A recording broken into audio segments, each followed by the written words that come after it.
Hermanos, vamos a comenzar, a seguir, mejor dicho. Vamos a continuar con el escenario de Diego. Si el hermano puede apagar la luz para que se vea un poco más fuerte ese primer switch.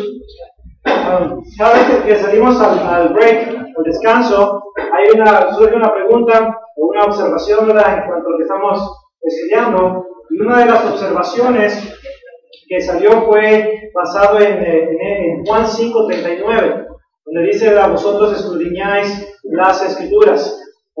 Algunas herramientas que ustedes van a tener o van a adquirir, algunas herramientas van a, por ejemplo, en el léxico verde, en el léxico café que tenemos, ahí le va a aparecer, para la palabra escudriñar las Escrituras, le va a aparecer indicativo o le va a aparecer imperativo. Indicativo o imperativo. Alguien puede, ¿verdad?, pues agarrar esa información y decir, entonces se puede interpretar indicativo o se puede interpretar como un mandamiento a seguir.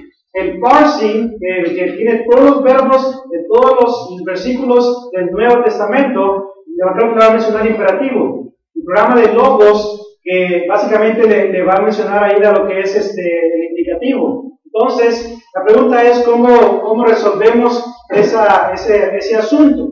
Una vez más, acuérdense, contexto.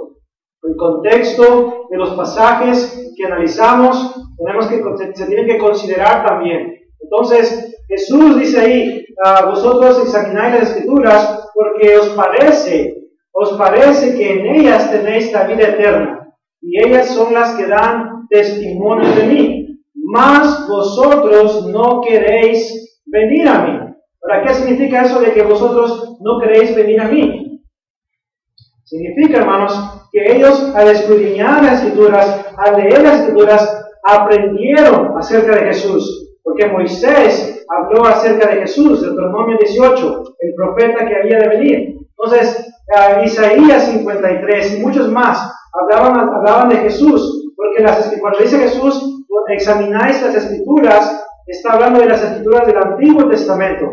Ellos ya estaban haciendo eso. Acuérdense que los judíos a la edad de 12 años ya prácticamente se sabían de memoria el Pentateuco. Entonces, estos adultos judíos, ya estaban escudriñando las Escrituras, pero el problema de ellos es que al aprender de Jesús no querían venir a Él, no querían aceptar su deidad, no querían venir en pos de Él para aceptar su enseñanza. Entonces, Jesús no les dice a ellos que estudien, porque eso es algo que ya ellos lo estaban haciendo, sino más bien les está indicando a ellos algo que estaban haciendo, y que al darse cuenta de que esas Escrituras daban vida eterna por medio de Cristo, ellos no querían aceptar esa enseñanza. Entonces, por eso el modo indicativo es el más apropiado en Juan 5:39 que el modo imperativo. Jesús no les está dando un mandamiento a seguir. Jesús les está apuntando a un problema que ellos estaban haciendo aún cuando escudriñaban las Escrituras, ¿verdad? Entonces, cuando se encuentren con asuntos como esos o cosas como esas, siempre acuérdense el contexto, versículos antes y después, para que así usted pueda darle una interpretación correcta al pasaje. Hablando en cuanto a esto de contexto, ¿se acuerdan de 1 Corintios 1:14 y 1 Corintios 1:17? 1 Corintios 1:14 y 1:17 son dos pasajes que se han tomado fuera de contexto para enseñar de que el bautismo no es esencial para la salvación. ¿Se acuerdan lo que dice Pablo ahí? En 1 Corintios 1:14 Pablo dice: doy gracias a Dios que a ninguno de vosotros he bautizado. Luego el verso 17 dice: porque Cristo no me mandó a bautizar, sino a predicar. ¿Qué es lo que hacen hoy en día las denominaciones con ese pasaje? Un televangelista, hermanos, falso, torciendo las Escrituras, en televisión nacional, lee 1 Corintios 1:14 y 1:17, y después de leerlo, Dice en televisión nacional, conecta los dos pasajes y dice, basado en estos dos textos del Nuevo Testamento, podemos llegar a la conclusión de que el bautismo nada tiene que ver con la salvación, que es una demostración externa de una gracia que ya se llevó a cabo interna. Aún en el margen de las Biblias, algunas Biblias tienen esa declaración, una señal externa de una gracia interna que ya se llevó a cabo. Hermanos, eso no es la doctrina del Nuevo Testamento. Ahora, la pregunta es, ¿está diciendo Pablo que el bautismo no es esencial para la salvación en 1 Corintios 1, 14 y 17? Cuando dice, doy gracias a Dios que ninguno de vosotros he bautizado, y cuando dice, Cristo no me mandó a bautizar sino a predicar, ¿está diciendo Pablo que el bautismo no es esencial? Respuesta es no, hermano. ¿Sabe por qué? Contexto. ¿Por qué dijo Pablo, doy gracias a Dios que ninguno de vosotros he bautizado? El contexto dice 1 Corintios 1:10. Dice, hermanos, os ruego por el nombre de nuestro Señor Jesucristo que habléis todos una misma cosa y que no haya entre vosotros divisiones, sino que estéis perfectamente unidos en una misma mente y en un mismo parecer, porque he sido informado acerca de vosotros por los de la casa de Cloé, es decir, que hay contiendas entre vosotros. Algunos dicen, yo soy de Pablo, yo soy de Apolos, yo soy de Cefas, yo soy de Cristo.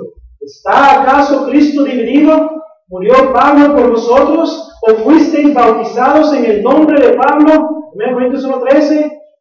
Ese es el contexto, hermanos. ¿Y por qué Pablo dice, doy gracias a Dios que ninguno de vosotros se ha bautizado? ¿Qué hubiera pasado si los hubiera bautizado a ellos?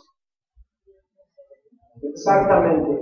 Ellos hubieran dicho, yo soy de Pablo, yo soy de Willy porque Willy me bautizó, yo soy de Salvador porque Salvador me bautizó. Eso es lo que estuvieran diciendo. Y Pablo dice, por esa razón Pablo dice, doy gracias a Dios que ninguno de vosotros se ha bautizado, sino a quién, a Cristo, a Gallo, y si bauticé a otros más no me acuerdo. Ahora, si el bautismo no es esencial, y Pablo bautizó a Cristo y a Gallo, si Cristo no lo mandó a bautizar y bautizó a Cristo y a Gallo, entonces Pablo estaba haciendo algo que Jesús no lo mandó a hacer.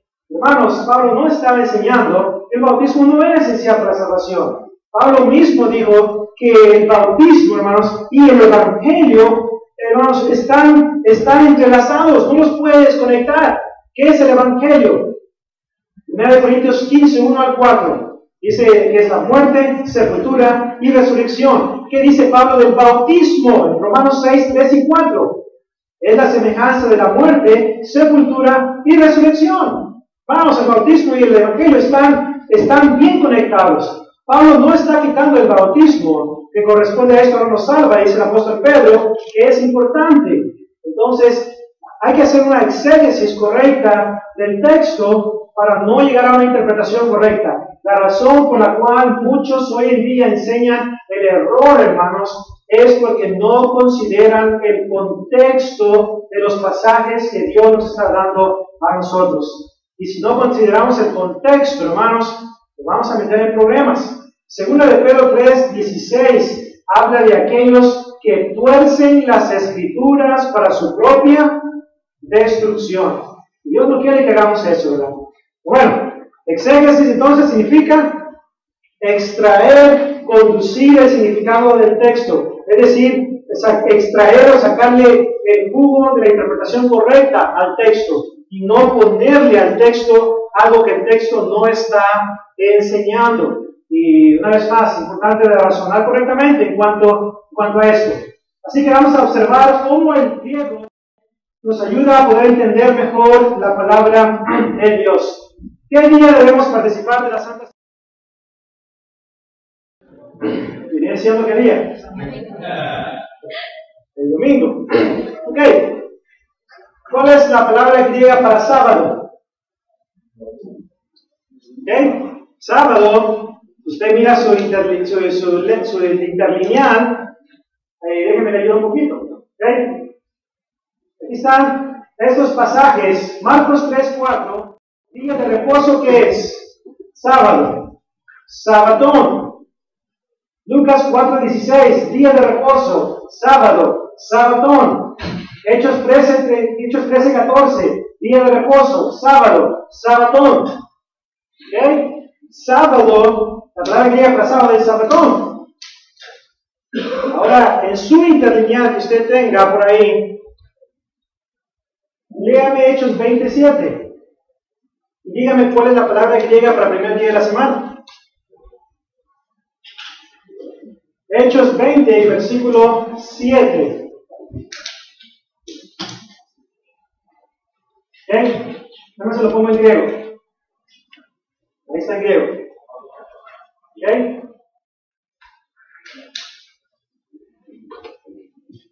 ¿Qué día debo de participar de la Santa Cena? ¿Okay? Mía don sabatón. Hechos 27 en griego. Interlineal, cualquier interlineal que usted quiera. Esa es la frase que está ahí. Ahí no dice domingo. Entonces, la pregunta es, ¿cómo le hacemos ahí? Especialmente cuando usted estudia con aquellas denominaciones que guardan el sábado.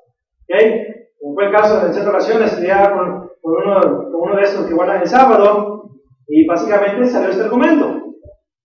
Y la primera vez, hermanos, que vi ese argumento, dije yo, ok, ¿y ahora cómo le hacemos aquí? Y luego pues uno se pone a estudiar, ¿verdad? Pero, entonces, ¿cómo le hacemos con ese pasaje? Sigue ahí, ¿ok? No podemos borrarlo. Entonces, la pregunta es, ¿cómo hacemos esto? ¿Verdad? Ok, Marcos 16:1, nota lo que dice. Leas, busquen en su Biblia, Marcos 16, versículo 1.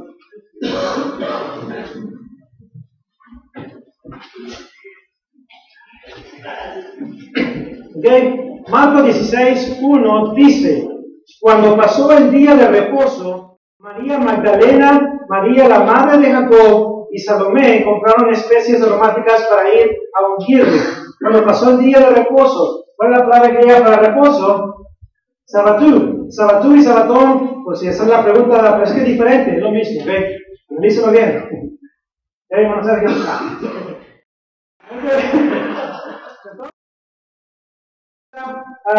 En Marcos 16:1 dice sabatón. Ahora noten 16:2. 16:2. Y muy de mañana, el día de la semana, vinieron al sepulcro ya salido el sol. En el versículo 1 estamos en sábado. Versículo 2, ¿y qué día estamos ahí? Domingo. ¿Okay? ¿Y qué dice el día domingo? El primer día de la semana. ¿Cuál es la palabra griega para el primer día de la semana? Sabatón. ¿Qué significa la palabra sabatón? Literalmente significa de las semanas. En Hechos 27 el texto dice el primer día de la semana, estableciendo de esta manera el día cuando se debe observar la Santa Cena. Entonces, Marcos 16, 1 y 2 debe de recordarse muy bien de esos dos pasajes, porque ahí está la clave para resolver este problema. El 16:1 es día de reposo, sábado, okay, no domingo. 16:2, misma palabra, pero ahora se refiere esa misma palabra al primer día de la semana, domingo. Ahora, en todos los demás pasajes, día de reposo, día de reposo, día de reposo. Pero en Hechos 27, Lucas dice el primer día de la semana. ¿Cuál es el primer día de la semana? Domingo, no el sábado. Mencionamos bien el domingo, ¿verdad? Entonces, analizando esto una vez más desde el punto de vista del griego, entonces pueden pues, encontrar un poquito de información al respecto. Okay. Ahora, otro pasaje más. Gálatas 1:6-9, otro y diferente. Dice 1:6-9, estoy maravillado de que tan pronto os hayáis alejado del que os llamó por la gracia de Cristo para seguir un evangelio diferente. Dice, no que haya otro. ¿Okay? Entonces usa dos palabras aquí, diferente, y usa dos palabras otro, que básicamente pues se escribían igualmente en español. Entonces, en el texto griego usa dos palabras, heteron y alo, otro. Para el versículo 6, heteron, diferente, y alo, otro. Estas dos palabras, hermanos, tienen un significado diferente. La palabra diferente del versículo 6 dice heteron, totalmente diferente. ¿Okay? Otro de una clase totalmente diferente. El versículo 7, cuando dice no que haya otro, la palabra otro en el verso 7 tiene la palabra griega alos, que significa otro de la misma clase. Entonces, ¿qué es lo que dice Pablo acá? Dice, para seguir un evangelio diferente, otro de una clase totalmente diferente. Y luego dice Pablo, no que haya otro de la misma clase. Entonces, con eso básicamente se entiende que hay un solo evangelio. Ahora alguien pregunta, ¿pero por qué tenemos Mateo, Marcos, Lucas y Juan? 4 evangelios. Bueno, son 4 registros de la vida de Jesús, 4 historias de la vida de Jesús, pero hay un solo evangelio, un solo mensaje que tiene que ver con Cristo. Entonces, una vez más, esa diferencia no la mira de la persona de la superficie, sino más bien analizando las palabras que están acá. Ok, Juan 1.1, este es muy interesante. Y acuérdense que mencionaba que íbamos a llegar a este. Juan 1.1, ahora, ¿cuántos pueden leer ese pasaje? Todos, ¿verdad? Ok. Ya la mayor parte de ustedes pueden leerlo porque ya lo pueden transliterar. Es más, ya no lo miran en griego, ahora lo miran en español, ¿verdad? Todas las letras así se mueven en español. Ok, entonces, aquí tenemos Juan 1.1 en griego. ¿Qué enseñan algunas denominaciones, los testigos de Jehová en particular, en cuanto a esta palabra? En español, en el principio era el verbo, y el verbo era con Dios, y el verbo era Dios. Griego, y Dios era el verbo, así como está en el texto griego. Ya tienen Juan 1.1 en la Biblia. Ahora note, el argumento de los testigos de Jehová es este. La última parte del texto de Juan 1.1 dice, y Dios era el verbo, kaiteos ergologos. Ellos argumentan que la palabra Dios no tiene el artículo definido. Él, y por ende, debe ser traducido un Dios. ¿Okay? Entonces, el texto, según ellos, debe de leer de esta manera. Y el verbo era un Dios. Ahora, ¿quién es ese verbo? Jesús. ¿Okay? Acuérdense, aquel verbo fue hecho carne, 1.14 de Juan. Ese verbo que fue hecho carne fue Jesús. ¿Okay? Nació de mujer, nació bajo la ley, Gálatas 4.4. Primera de Juan capítulo 1 también menciona que el verbo era Jesús. Entonces, no, te dicen ellos que la última parte dice ahí, ¿verdad? En el principio era el verbo y el verbo era con el Dios y el verbo era un Dios, dicen ellos, porque no dice a la última parte el Dios. Porque en griego, cuando dicen ellos el artículo definido, si le falta al nombre, si no dice el Dios, entonces tiene que ser traducido un Dios. Ahora, note. En principio, esta es la versión de ellos. En el principio la palabra era, y la palabra estaba con Dios, y la palabra era un Dios.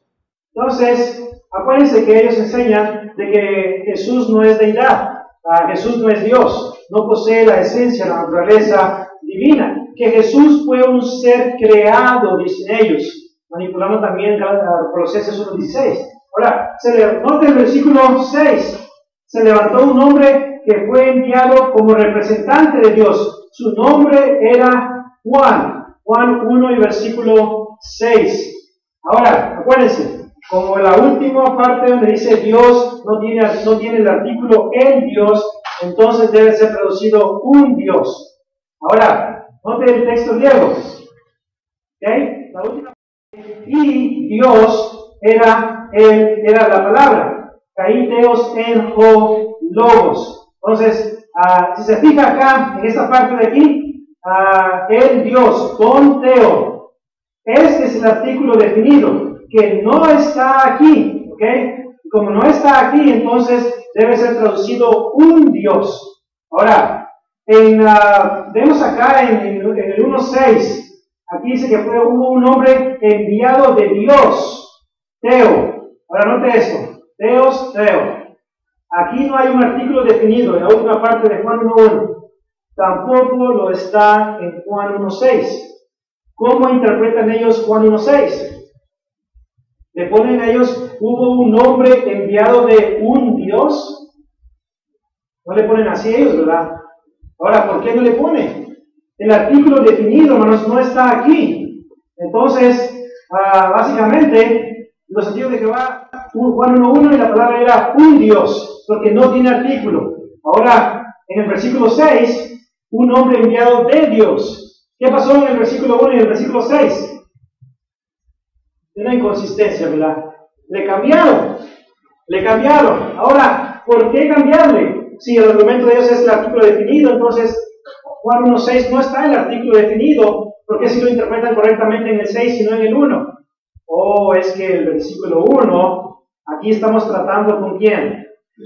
Con Jesús. Entonces no queremos dar la impresión de que Dios era Jesús. Entonces tenemos que cambiarle, porque Jesús no estaba en el principio con Dios. Jesús fue un ser creado. Así que, una vez más, la inconsistencia de ellos en ese aspecto. Cuando le salga a alguien por Juan 1:1 y le quiera mostrarlo del texto griego, acuérdense del versículo 6. En el mismo contexto, en el versículo 6, en la versión de ellos, la tienen mal traducida, ¿verdad? Y una vez más, tienen que hacer esto para enseñar su doctrina que ellos tienen, ¿verdad? Siguiente. Análisis de las palabras, pruebas y tentaciones. Nota este texto. Santiago 1 Corintios 10:13. Lea esos dos textos y dígame cuál es el problema ahí. Con una simple lectura de esos dos textos. Lea primero el Santiago 1:13, y luego después el de abajo. Cuando alguno es tentado, no diga que es tentado de parte de Dios, porque Dios no puede ser tentado por el mal, ni Él tienta a nadie. Note el 1 Corintios 10:13. No os ha sobrevenido ninguna tentación que no sea humana, pero fiel es Dios, que no os dejará ser tentados más de lo que podéis resistir, sino que dará también juntamente con la tentación la salida. ¿Qué es lo que va a dar Dios juntamente con la tentación? La salida.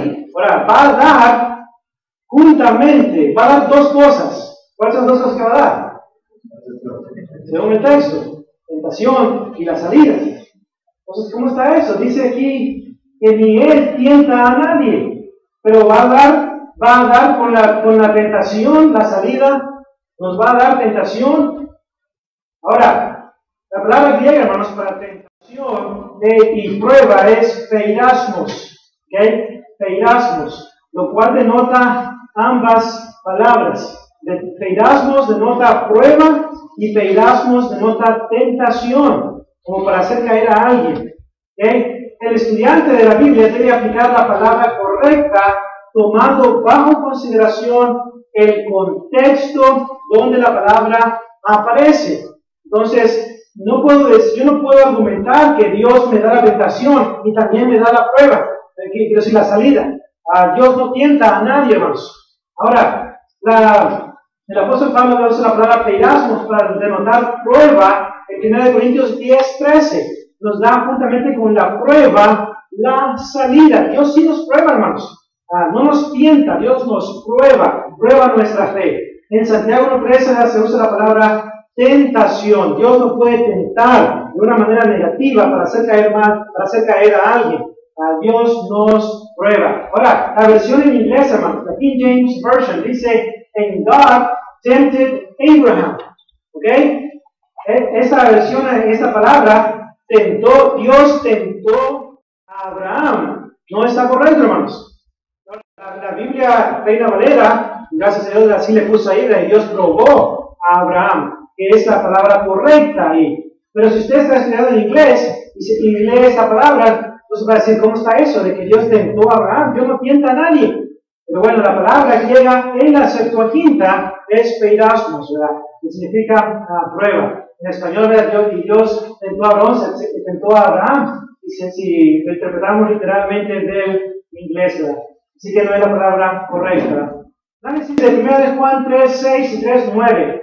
¿Pecamos nosotros sí o no, hermanos? ¿Seguro? Okay. Nota lo que dice 1 de Juan 3:6. Todo aquel que permanece en Él no peca. ¿Cuántos están en Cristo?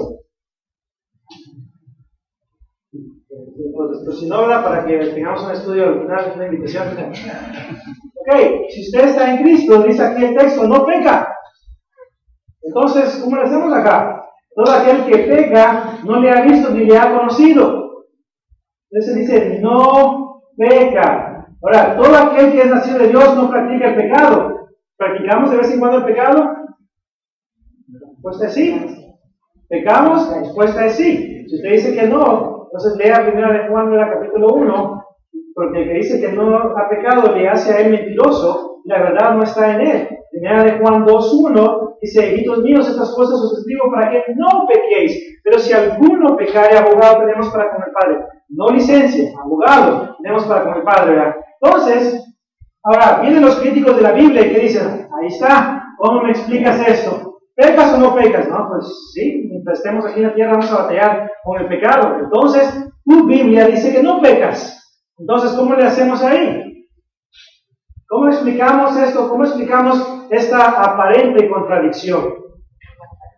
Y la respuesta es la gramática. Entonces, esta es la palabra griega para lo que es peca.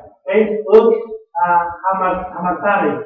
Entonces, la palabra hamartane, hermanos, se encuentra en el tiempo presente, lo cual denota una acción continua.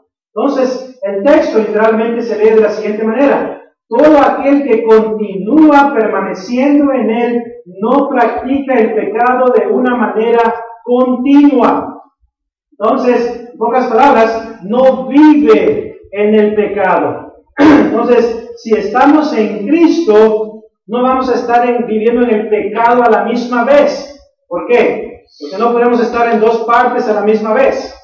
Ahorita, hermanos, él está sentado acá en esa silla. Yo no puedo ir en este momento, en este preciso momento, yo no puedo ir y sentarme en el mismo espacio. ¿Sabe por qué? Porque dos objetos no pueden ocupar el mismo espacio a la vez.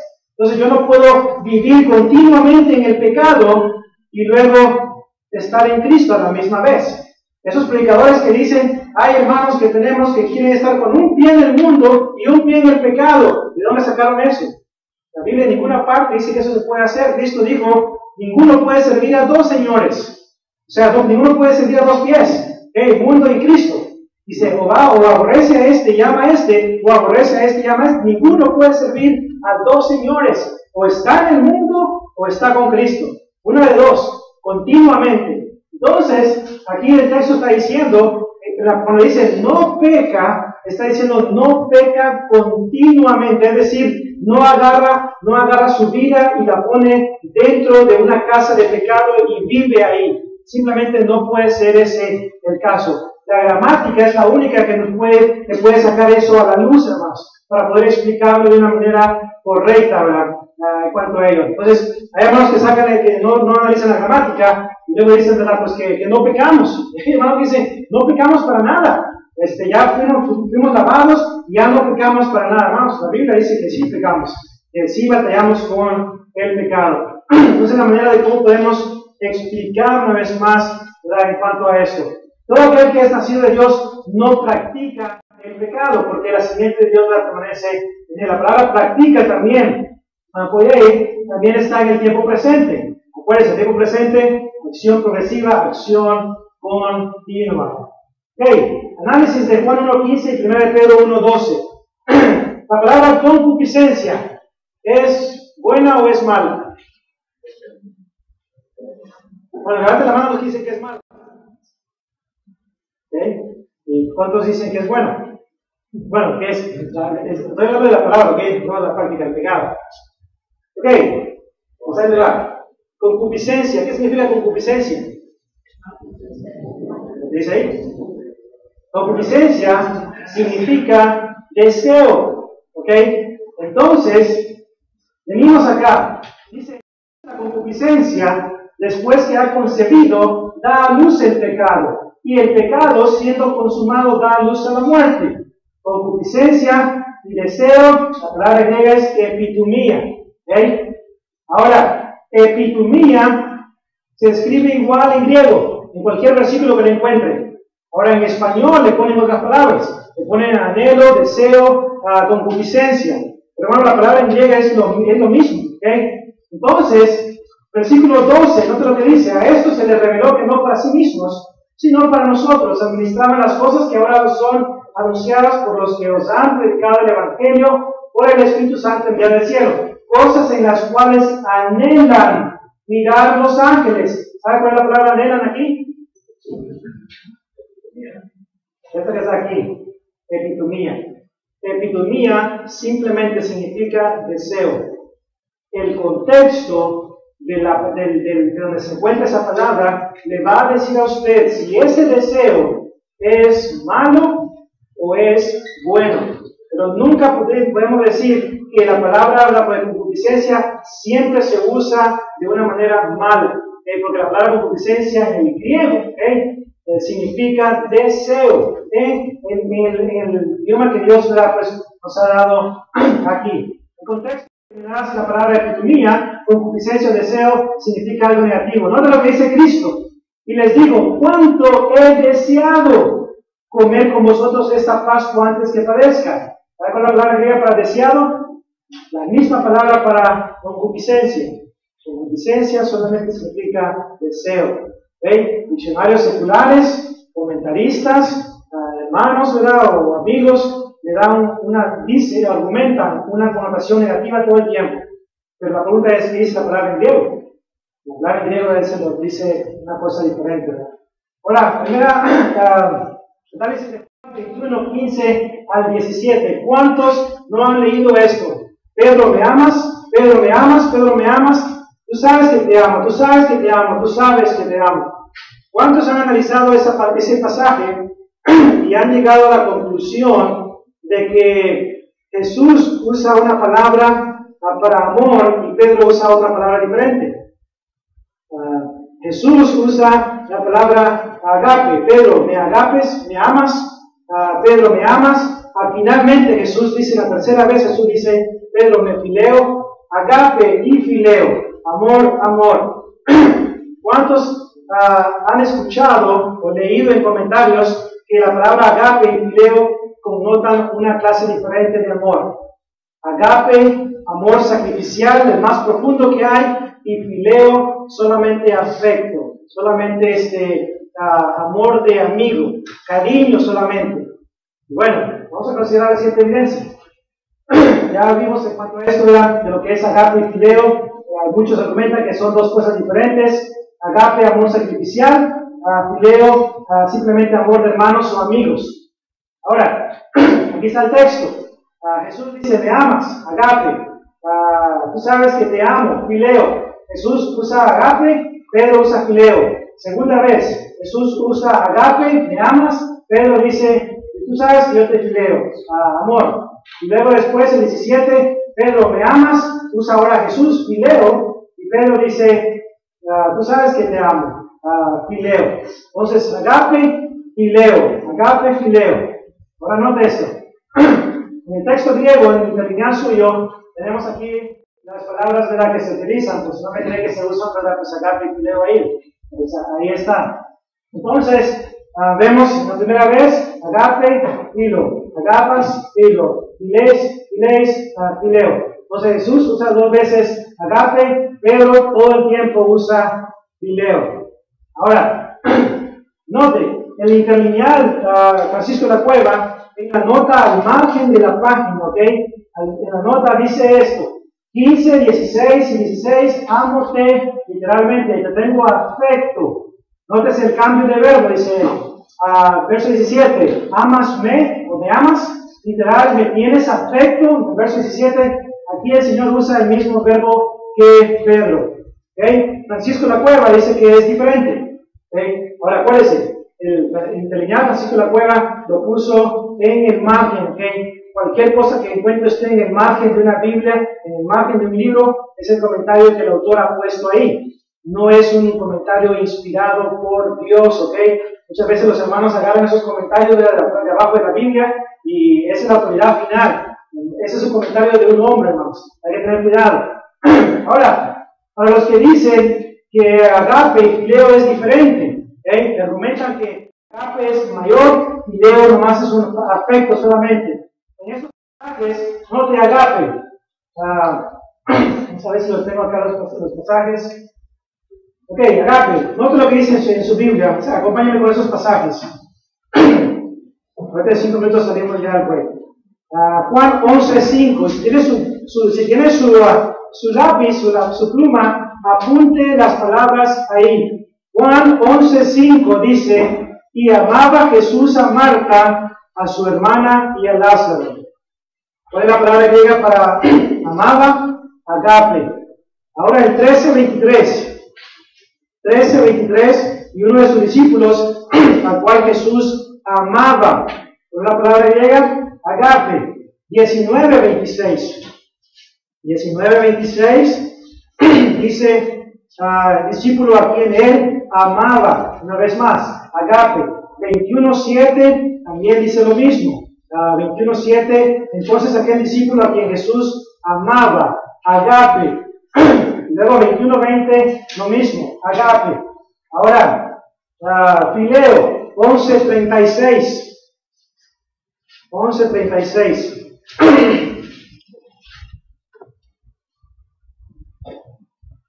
Okay. Dijeron entonces los judíos: mirad cómo le amaba. Okay. Fileo, capítulo 11, está hablando de Marta, María y Lázaro. Y aquí está hablando de Lázaro y le dice cuánto lo amaba. Fileo, acaba de usar agape, ahora usa fileo. 20, versículo 2, el discípulo quien amaba, primero usa agape, y en el siguiente versículo, para referirse a lo mismo, usa fileo. Ahora, Juan 3:35, dice que el Padre ama al Hijo, agape. Si decimos que agape y fileo son diferentes, ¿qué tendremos que decir aquí en Juan 5:20? ¿Que el Padre solamente tiene afecto para con el Hijo? ¿O en realidad lo amaba, o sea, como debe de amar, como Dios amaba a Jesús? Ahora, estos dos pasajes, hermano, aquí, Juan 3:35 y Juan 5:20, establecen la manera gramatical de cómo se utiliza la palabra, el verbo amar, en el texto griego. En el griego, hermanos, esta palabra, ¿verdad? Pues, una vez más, se usan intercambiablemente.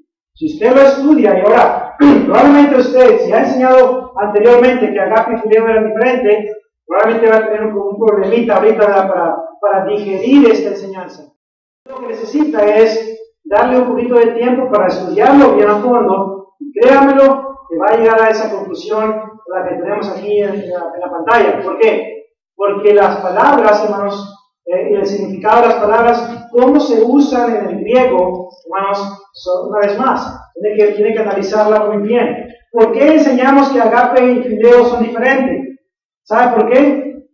Por los comentarios que a veces leemos, por lo que predicadores a veces nos dicen, y no lo investigamos por nosotros mismos. Pero la palabra agape y fileo, hermanos, significan lo mismo, ¿ok?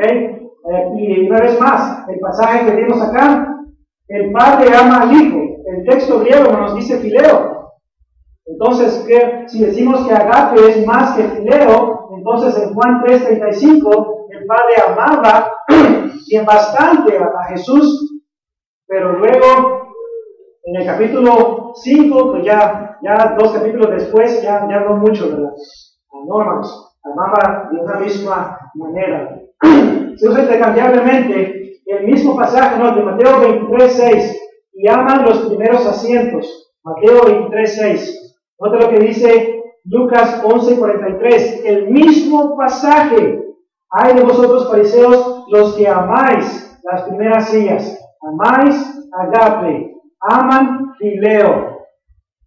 ¿Qué está haciendo aquí el griego? Usa, hermanos, intercambiablemente. La misma palabra se usa intercambiablemente.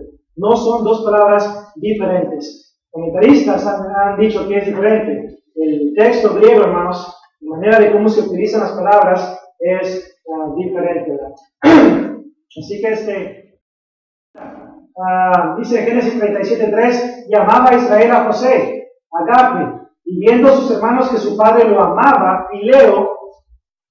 Note, la misma agape y fileo para el mismo asunto.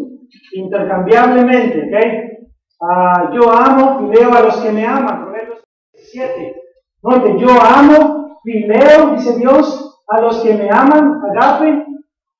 Vamos, se usa intercambiablemente.